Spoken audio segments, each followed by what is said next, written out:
kalian semua, selamat datang di channel Donghua Master. Bagaimana kabar kalian semua? Mimin harap kalian semua baik-baik saja. Dan pada video kali ini kita akan melanjutkan alur cerita dari serial Donghua Jade Dynasty episode ke-43. Dan sebelum kita masuk ke cerita terbaru, mari kita sedikit mengingat cerita sebelumnya. Yang dimana pada cerita sebelumnya Chauvin kemarin masih bertarung melawan seekor naga raksasa api yang berada di tempat dari Aula Fengxiang, yang dalam pertempuran itu Chauvin mengalami luka berat yang pada akhirnya membuat Chauvin hampir dikendalikan oleh kekuatan jahatnya, yang utuhnya Chauvin bisa melawan balik karena ia teringat dengan semua teman-temannya. Dan tak disangka karena kemarin Chauvin yang dapat melawan kekuatan jahatnya, tak disangka naga api yang telah menyerang mereka tiba-tiba saja ikut menghilang. Dan kemarin Chauvin pergi ke ruang rahasia dari tempat penyimpanan harta karun yang berada di lantai kedua, yang di sana Chauvin menemukan tempat bersalju yang begitu dingin. Dan di sana Chauvin bertemu, ataupun lebih tepatnya mendengar adanya sesosok wanita yang berada di tempat itu dengan ia memiliki rupa seperti rubah dengan ekornya yang banyak, dan itu merupakan inti cerita pada cerita sebelumnya. Kalau gitu pun sekarang langsung saja kita masuk ke bagian cerita terbaru. Cerita ini berlanjut dengan diperlihatkan Chauvin dan juga Xiaohui, yang di sini mereka berdua masih berada di tempat es, yang di sini mereka masih mendengar suara wanita, yang dimana suara wanita itu berasal dari seekor rubah berekor 9. Dengan suara wanita itu yang mengatakan bahwasanya ia mengetahui bahwasanya kekuatan jahat di tubuhnya Chauvin merupakan sesuatu kesialan yang dapat merusak tubuh Chauvin sendiri. Tidak hanya itu, ia juga mengetahui bahwasanya Xiaohui merupakan binatang spiritual yang telah berhasil membuka mata ketiganya, yang di sana ia bisa melihat bahwasanya kekuatan mata itu merupakan kekuatan cahaya. Dan si rubah itu menyarankan kepada Chauvin untuk melepaskan Xiaohui, karena jika Xiaohui tetap berada di dekat Chauvin, Xiaohui berkemungkinan juga akan terpengaruh oleh kekuatan jahat yang dimiliki oleh Xiaohui, yang justru akan membuat Xiaohui menjadi binatang pembunuh. Perkataan tersebut pun membuat Xiaohui dan juga Chauvin semakin marah kepada si rubah itu. Tetapi si rubah itu memberitahu bahwasanya Xiaohui tidak perlu marah dengan dirinya karena mereka berdua merupakan binatang yang sama, yaitu binatang spiritual. Tetapi Chauvin menyuruh kepada si wanita rubah untuk segera menunjukkan dirinya, karena jika tidak maka mereka bisa bertindak kasar kepada si rubah. Tetapi di saat itu tiba-tiba saja si wanita rubah ini merasakan adanya keberadaan nafas yang ia kenali, yang ia sebut dengan Xiao Hoju di tubuhnya Chauvin. Di sini ia pun berpikir bahwasanya Chauvin telah mengakhiri nyawa dari Xiao Hoju yang merupakan binatang rubah ekor 6. Dan lalu terjadilah pertarungan antara Chauvin melawan binatang rubah tersebut, yang dalam pertarungan itu binatang rubah tersebut menyerang ke arah Chauvin dengan begitu ganas. Chauvin juga berusaha melawan binatang rubah tersebut menggunakan kekuatan jahatnya. Dan juga di sini binatang rubah berpikir apakah Chauvin sebelumnya telah berhasil menewaskan Shangguan.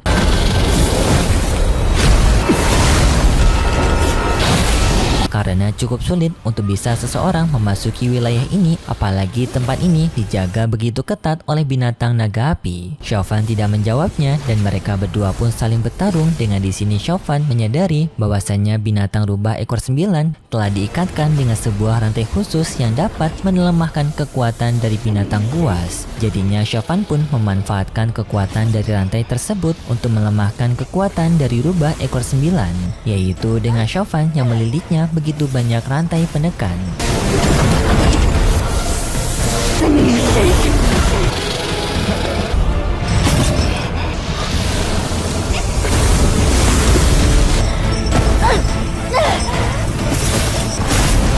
Sedangkan di luar, di mana permasalahan dari Aula Fengxian bersama dengan monster ikan ini masih belum selesai-selesai. Gila, udah 3 episode masih aja masalahnya sama, yang dimana para monster ikan meminta kepada Aula Fengxian untuk menyerahkan pembunuh yang telah membantai dari ras mereka. Tetapi di saat itu tiba-tiba saja adanya pergerakan dari bawahan Aula Fengxian, yang setelah itu mereka langsung menghentikannya. Tetapi setelah mereka periksa, ternyata pergerakan dari orang-orang tersebut bukanlah pergerakan normal, melainkan mereka bergerak dengan sendirinya alias adanya yang telah mengendalikan mereka, yang sepertinya mereka telah dikendalikan oleh kekuatan pengendali. Hal ini pun membuat penetua Shangguan menjadi semakin curiga karena semua bukti-bukti yang telah mereka temukan merupakan kekuatan yang dipengaruhi oleh kekuatan pengontrol. Apalagi bekas luka yang dimiliki oleh monster ikan yang tewas ini merupakan luka halus yang disebabkan oleh sebuah racun, yang di sini penetua Shangguan mengetahui bahwasannya senjata itu merupakan senjata racun ungu, yaitu senjata yang dimiliki oleh Ping Er. Dan di sini mereka sadar bahwasannya orang yang telah menggunakan racun tersebut kemungkinan besar masih berada di tempat ini karena racun ini yang hanya bisa digunakan dari jarak dekat. Tetapi monster ikan di sini semakin marah dengan mereka mengancam kepada pihak Aula Fengxian jika pihak Aula Fengxian masih belum saja memberikan siapa pelaku yang telah membasmi ras mereka, maka mereka akan kembali melakukan penyerangan kepada Aula Fengxian, yang hal ini membuat para anggota Aula Fengxian pun murka kepada mereka. Kemudian pun kita berpindah ke tempatnya Chauvin sekarang, yang dimana Chauvin sekarang telah berhasil menghentikan pergerakan dari sang rubah ekor 9. Tetapi sang rubah ekor 9 merasa kebingungan kenapa Chauvin tidak menghabisinya. Chauvin tidak menjawab pertanyaan itu, dan lalu Chauvin bertanya kembali kepada si rubah ekor 9 mengenai Xiao Liu, yang dimana Chauvin memberitahu bahwasannya Xiao Hoji ataupun Xiao Liu ini dulunya telah tewas di kota Xiaochu, yang waktu itu Chauvin bersama teman-temannya telah mendapatkan misi untuk mencari tahu penyebab dari binatang buas yang mengamuk di kota Xiaochu, yang pada akhirnya misi itu mereka melihat Xiaochu yang telah meninggal karena mereka yang terjebak di dalam larva panas, dan juga rubah itu memberikan Xiao Liu kepada Chauvin. Mendengar hal tersebut pun membuat rubah ekor 9 merasa begitu bersedih karena Xiao Huju merupakan anaknya, dan ia merasa begitu sedih karena telah mendengar anaknya yang telah tewas. Dan Chauvin mengakui juga penyebab dari putranya tewas karena dirinya, dan jika sang rubah ekor 9 berniat untuk balas dendam mengenai putrinya, maka Chauvin akan memperbolehkan kepada sang rubah ekor 9 akan memberikan kesempatan kepada ia jika mau balas dendam.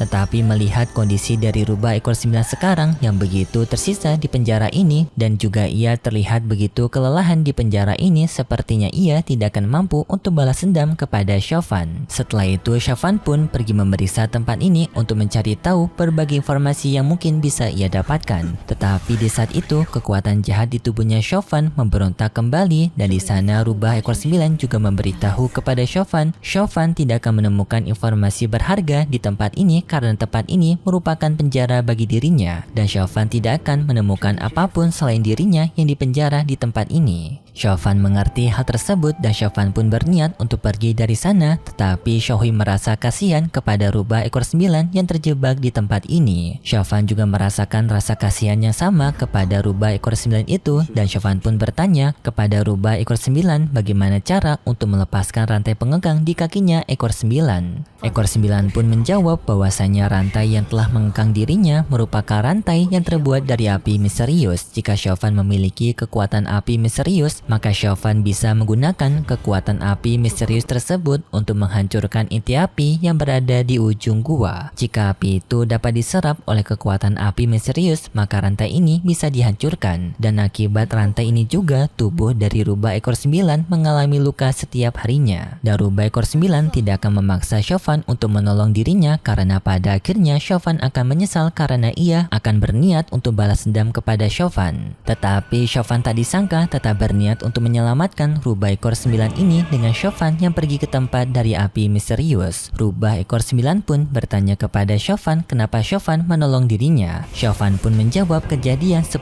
tahun yang lalu mengenai putranya dari rubah ekor 9 merupakan kesalahan dirinya karena dirinya tidak bisa menolong dan hanya bisa berdiam diri melihat mereka tewas tanpa adanya usaha menolong. Dan kali ini Chauvin tidak akan melakukan hal yang sama kepada rubah ekor 9 ini dengan Chauvin yang akan mencoba untuk membebaskan ekor 9. Rubah ekor 9 pun juga mengetahui bahwasannya Chauvin kemungkinan telah mengalami kesedihan karena telah kehilangan sesuatu. Rubah ekor 9 juga bercerita bahwasannya mereka dulunya memiliki ras yang cukup besar, tetapi ras mereka dibasmi oleh para anggota dari Aula Fengxian karena mereka memiliki harta dari cermin api. Dan satu-satunya orang yang dapat lolos dari pengejaran tersebut adalah putranya, tetapi sayangnya putranya juga telah tewas. Singkat cerita, Chauvin pun pun telah menaruh batu gioknya ke tempat dari api misterius untuk menyerap api misterius yang berada di sana agar bisa mematikan rantai milik dari rubah ekor 9.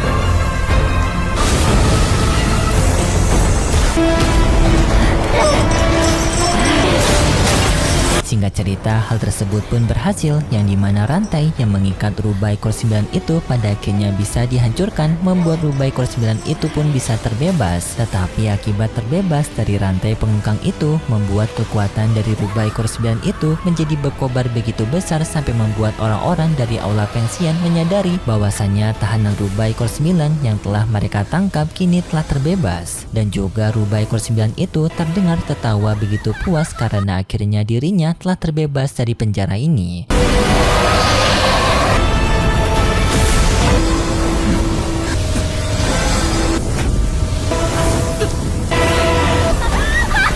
Tetapi sayangnya setelah itu pun juga cerita dari serial Donghua The Dynasty episode ke-43 bersambung. Kalau gitu pun terima kasih buat kalian semua yang sudah menonton video ini sampai akhir. Jika kalian suka dengan video kali ini, bisa beri like serta subscribe, dan sampai jumpa di video selanjutnya. See ya!